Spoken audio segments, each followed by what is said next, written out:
Hi, welcome back to Learn Italian with Ale. Bentornato. I am Ale and today I'm going to teach you the Italian numbers. Numbers are very important and we use them every day.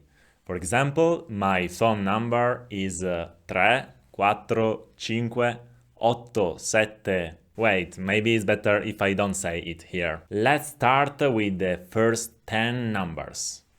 If you want to study Italian, you really have to memorize them very well. 1, 2, 3, 4, 5, 6, 7, 8, 9, 10. È molto facile. It's very easy. 1, 2, 3, 4, 5, 6, 7, 8, 9, 10. Let's say now all the numbers with 2 digits. We have already seen 10, number 10, 10. Now from 11 to 19 they are irregular. You have to memorize also them.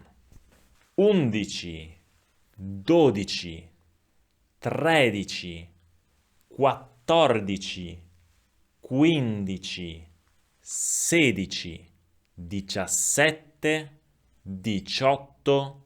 18, 19 and that's all. 11, 12, 13, 14, 15, 16, 17, 18, 19. Let's see now the multipli del 10. Multiples of 10.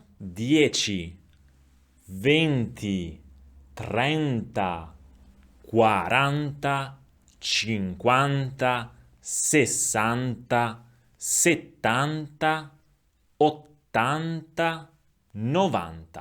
The answer is yes. You also have to memorize these numbers.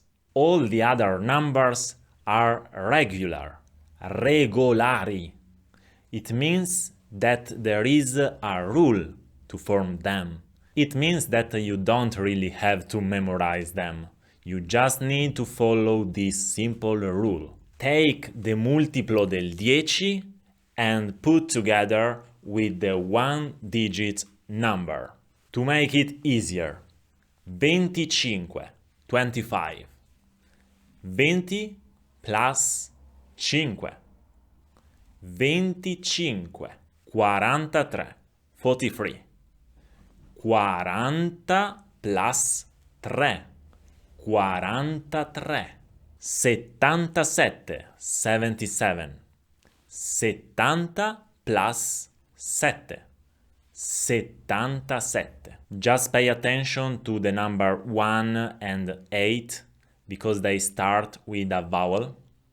So the final vowel of the multiplo del 10 disappear. Not 21, but 21. Not 38, 38. Not 91, 91. The next number is 100, but wait, for today we have done a lot. So let's see in the next lesson for the numbers from 100 to...